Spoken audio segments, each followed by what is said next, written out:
zmiana, na którą się zdecydowałeś w swoim życiu, z której jesteś dumny, że podjąłeś taką decyzję? Ewelina i Norbert w nowym miejscu. I może parę zdań o tym właśnie, gdzie jesteśmy. Podjęliśmy pewien szereg decyzji związanych z rozwojem, przede wszystkim naszym takim zawodowym też, co wiązało się z przeniesieniem w inne miejsce naszej działalności po części oraz też sfery prywatnej. Także witamy Was już w nowym zupełnie miejscu, w Phoenix House. Phoenix House. I do tego witamy Was z nowym członkiem naszej Phoenixowej rodzinki. Dokładnie. Przywitajcie się, to jest Ronnie. Ronnie, wiadomo, jeżeli ktoś jest w temacie, to od legendy i króla kulturystyki, czyli Ronniego Colemana. Wracając do tematu, no bo piesek nie będzie niestety dzisiaj tematem rozmowy, choć wiem, że wielu z Was by tego chciało. Dlaczego też nowe miejsce, nowy piesek, zmiany? Potrzebowaliśmy zmian, czuliśmy tego, wszyscy wiedzą, znaczy większość z Was podejrzewam wiedzą, co się u nas działo na koniec zeszłego roku, dlatego długo nie zastanawialiśmy się, stwierdziliśmy, że aby ruszyć do przodu potrzebujemy zmian. No i właśnie zmiany będą tematem dzisiejszych rozmów. Czy zmiany są dobre? Czy każda zmiana jest dobra? Czy należy obawiać się zmian? Wydaje mi się, że to jest częstym problemem wielu osób. I nie mówię tutaj tylko o sportowcach czy ludziach zawodowo startujących, tylko ogólnie. Czasami tak bardzo przywykamy do obecnej sytuacji, w jakiej się znajdujemy. Ta sytuacja często wcale nie jest dla nas najkorzystniejsza. Ta sytuacja często wcale nie jest najlepsza dla nas, ale mimo to przyzwyczajamy się do niej. Przyzwyczajamy się do tego jakby takiego schematu, w którym istniejemy na co dzień, mimo że jeżeli dobrze się zastanowimy, to właściwie on nam nie odpowiada. I teraz pytanie, czemu wiele osób takich nie podejmuje jakiegoś kroku, by zmienić tą sytuację? Przede wszystkim ludzie na pewno boją się podejmować zmian, ponieważ boją się wyjść poza swoją strefę komfortu. Tkwią w jakiejś... Ale właśnie to jest dla mnie, widzisz, nie do końca się z tym zgadzam, bo strefa komfortu to jest coś, w czym teoretycznie ja się czuję dobrze. Ale oni nie czują się w tym dobrze. Mam na myśli tutaj tą strefę komfortu, w której znamy to, co mamy. I boimy się tego, co się stanie, jeżeli zmienimy. Czy będzie lepiej, czy będzie gorzej. Zazwyczaj, no niestety, ludzie myślą w tym drugim kierunku pesymistycznym, że będzie gorzej. Dlatego boją się podejmować tych decyzji o zmianach w swoim życiu. No wiesz, no bo jakby ryzyko jest, tak? Ryzyko jest zawsze wpisane w jakieś zmiany. Czy to będą zmiany dotyczące naszej pracy, czy to będą zmiany dotyczące naszego życia prywatnego, nie wiem, nawet w takich trudniejszych tematach typu zmiana związku, tak? Partnera, i odnośnie partnerki. właśnie tego ja bym mogła coś powiedzieć na własnym swoim przykładzie, bo to jest strefa życia, w której każdy ma coś do powiedzenia i każdy by mógł powiedzieć coś na swoim przykładzie. Tak. Tkwimy w jakimś związku z partnerem, którego znamy. Czy nie zawsze jest kolorowo, bywają jakieś problemy, mężczyzna nas zdradza, wiemy o tym, boimy się to, akceptujemy to, ale jest nam z tym źle, albo kobieta nas zdradza też w drugą stronę, albo ktoś nas nie szanuje, nie spędza czasu, nie rozmawiamy z tym, ale boimy się zakończyć ten związek. No bo co się stanie, ja będę sama, będę sam, albo trafię na kogoś innego, nikogo sobie nie znajdę. I wiecie co, ja też byłam w takim związku kiedyś, zanim poznałam Norberta. Związek trwał 10 lat. Dużo. Znaliśmy się jak łyse konie. Ostatnie 3 lata nie były jakieś kolorowe, ponieważ zauważyłam, że mniej czasu ze sobą spędzamy, mniej rozmawiamy ze sobą, no po prostu mijamy się. Ale po prostu tkwiłam w tym. Nie wiedziałam, że może być lepiej z kimś innym albo samej. I bałam się podjąć tej decyzji o zakończeniu tego związku, tak? Bo miało to też wspólne mieszkanie i inne rzeczy finansowe, tak? No i co? I los zadecydował za mnie. Ja nie podjęłam decyzji o zmianie, życie podjęło decyzję. dowiedziałam się, że ta osoba mnie po prostu tak oszukała.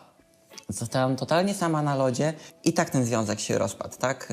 I tak rozstałam się z tym mężczyzną i to nie to, że ja powiedziałam, że ja odchodzę, tylko ten mężczyzna odszedł w taki sposób, że ja nie mogłam sobie pozwolić na jego powrót, pomimo tego, że chciał wrócić.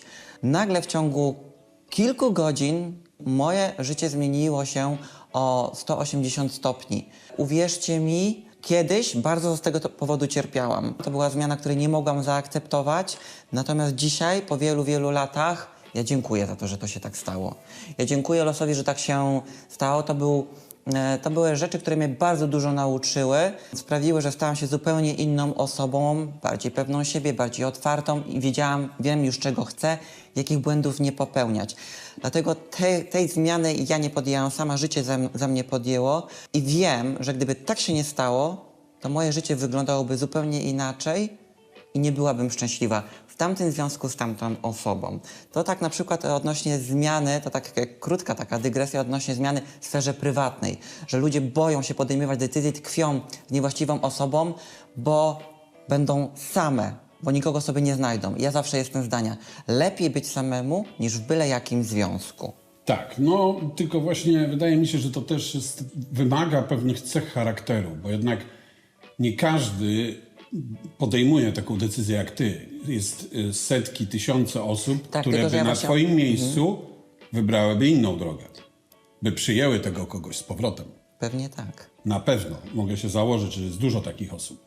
I wolałyby dalej tkwić w tym, mimo świadomości całej patologicznej wręcz sytuacji, a niż to zmienić. Jakby ten strach przed tą zmianą jest silniejszy, nie? I to jest chyba główny problem, jakby sedno całe, nie? Że część z nas znajduje w sobie tą siłę, tą motywację. Teraz pytanie, czy to jest tylko kwestia przekroczenia pewnej granicy i każdy ma jakąś granicę, którą po momencie, kiedy przekroczy, to on podejmie tą decyzję tak czy siak? Czy jest to kwestia stricte osobowości, charakteru, że choćby nie wiem co, ta osoba akurat tego nie zrobi. Ty zrobiłaś. I teraz tak naprawdę możemy gdybać. I ja na przykład pracując z ludźmi na co dzień, którzy borykają się z różnymi problemami, niby teoretycznie jestem trenerem, który pomaga w realizowaniu celów sylwetkowych, ale tak naprawdę to wokół tego krąży dużo innych zagadnień, dużo innych problemów, z którymi się spotykam, które rzutują później na owszem te cele sylwetkowe, ale wywołują u tych osób szereg różnych takich jakby kłód pod nogi, tak?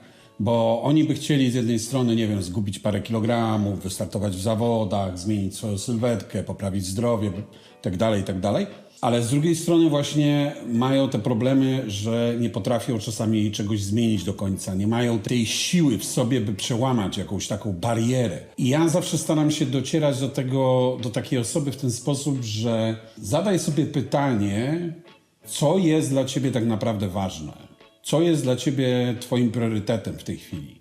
Dzisiaj, teraz, czy jak myślisz o sobie, to chciałabyś za pół roku, za rok wyglądać zupełnie inaczej, chciałbyś być zupełnie w innym miejscu, mieć inną pracę, inne życie, lepsze życie. Może nie, że inne, ale lepsze pod jakimiś względami. Lepiej się czuć. A jeżeli będziesz się lepiej czuł, to będziesz bardziej pozytywnie nastawiony do wszystkiego. Jeżeli będziesz siebie akceptował, to będziesz akceptował innych wokół siebie i będziesz lepiej funkcjonował w społeczeństwie. Ludzie, którzy nie akceptują siebie i jakby nie szanują też siebie, tak naprawdę nie potrafią dostosować się do tego, co się dzieje wokół nich. Trzeba zacząć tą naprawę od siebie, od środka, moim zdaniem, i później stopniowo rozszerzać, ale małymi krokami. Nie możemy od razu na zasadzie, to tak jak ze zgubieniem kilogramów. Nie możemy od razu założyć sobie, ja mam zgubić 30 kilo. Okej, gdzieś w dalekiej perspektywie to będzie 30 kilo, ale jeżeli ja w tej chwili będę myślał o tym, że ja chcę zgubić 30 kilo, to mnie to przerośnie. Mnie to przerazi, bo ja po tygodniu może będę miał kilogram, półtorej mniej na początku. Po kolejnym może znowu, a później może będzie pół kilo mniej, a może będzie 300 gram mniej, a może w ogóle nie będzie mniej. I w tym momencie już co? Już jest zniechęcenie, już jest wycofanie, załamanie planu gdzieś, brak motywacji, brak dyscypliny i wszystko się gdzieś tam wali, nie? I tak samo jest, wydaje mi się, z takimi tematami życiowymi. Stawiamy sobie wysoko poprzeczki często. Ja chcę zmienić swoje życie, chcę zarabiać miliony, tak? Tak właśnie odnośnie zmian pracy. Chcę być dyrektorem, chcę zarządzać. Nie, tu na zasadzie, że ludzie mają pracę, w której tkwią, której nienawidzą. Codziennie rano budzą się, tutaj można wypipkać, pierniczę. I znowu muszę iść do tej roboty, nienawidzę tej roboty, nienawidzę ludzi, z którymi pracuję. Miałam też taką pracę. Ja wcześniej, zanim poznałam Norberta, byłam menedżerem. Pracowałam dla kilku korporacji w różnych miejscach pracy, w różnych firmach. I na początku bardzo lubiłam swoją pracę, bo to było coś nowego, coś, w czym się rozwijałam, gdzie zarabiałam dobre pieniądze, jak na tamte czasy, gdzie się rozwijałam, gdzie awansowałam, gdzie byłam doceniana, ale też były te złe strony, jak to wiadomo, praca w korporacji, to ciśnienie, to presja, no i wiele różnych aspektów. Do momentu, kiedy zaczęłam trenować, kiedy poznałam Norberta, kiedy zaczęłam przygotowywać się do zawodów, kiedy więcej czasu spędzałam na treningach z ludźmi, którzy ćwiczą, kiedy tak naprawdę zaczęłam odpoczywać od pracy i zaczęłam zauważać zalety zdrowego odżywiania, ruchu, odskoczni od pracy tak naprawdę, bo wcześniej chodziłam do pracy, wracałam do domu, jadłam obiad, oglądałam telewizję, czasami wieczorem spotkałam się z znajomymi i to było wszystko.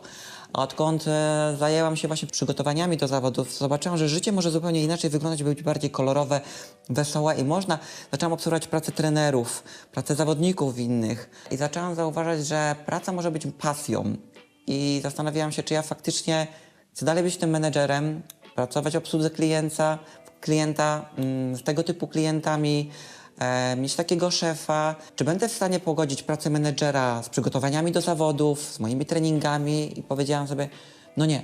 Na początku próbowałam to pogodzić, ale męczyło mnie to i razem z Norbertem podjęliśmy decyzję, że próbujemy. Albo w jedną, albo w drugą, nie? I wypowiedziałam naprawdę bardzo fajną umowę o pracę, jak na tamte czasy, świetnie obiecującą, w świetnej firmie. Zastanawiałam się nad tym długo i jeszcze mi drżały ręce, jak dawałam papier z wypowiedzeniem. No i co? Na początku, przyznam, nie było kolorowo, tak? Jak już zaczęłam nową pracę, nie zarabiałam od razu tyle samo pieniędzy, ile w poprzedniej pracy. Było czasami tak, że musiałam pożyczać od Norberta pieniądze, gdzieś tam na jakieś swoje drobne potrzeby. Na rachunki owszem starczało, ale na jakieś tam inne dodatkowe potrzeby, już niekoniecznie jak coś zachciałam, to prosiłam Norberta. To też nie było dla mnie z tym dobrze, że musiałam go o to prosić. Natomiast wiedziałam, że potrzeba czasu, że muszę to rozkręcić, że jestem nowa, że nic nie przychodzi od razu. No i co? I dzisiaj jestem szczęśliwa, że podjęłam taką decyzję, bo jestem wolnym człowiekiem, robię to, co kocham, z ludźmi, których lubię, pracuję z ludźmi, którzy mnie akceptują, pracuję na swoich warunkach, mam urlop kiedy chcę, wypoczywam kiedy chcę i spotykam się z ludźmi kiedy chcę i tak naprawdę też wybieram klientów, których chcę. No i myślę, że właśnie na tym to powinno polegać, że każda zmiana koniec końców gdzieś starajmy się, żeby prowadziła ku lepszemu, nawet jeśli nie od razu. Podchodźmy do tego bardziej z taką otwartą głową, nawet jak nam coś nie wyjdzie, bo oczywiście w biznesie, w pracy, czy nawet w związku może coś nie wyjść, może coś nie pójść po naszej myśli, to starajmy się to raczej traktować jako lekcję, z której wyciągamy jakieś wnioski, żeby nie popełnić podobnych błędów ponownie. I nie zrażajmy się, bo życie jest jedno, tak? Może to zabrzmi teraz jakoś banalnie, ale ja też zacząłem patrzeć już w taki sposób, że szkoda mi czasu na tkwienie czasami w czymś, co nie przynosi żadnych jakichś głębszych czy bardziej pozytywnych rezultatów. Coś, co nie wpływa w dobrym stopniu na moje życie. Życie jest jedno i szkoda je marnować, tak? Nie wiemy, ile czasu nam zostało.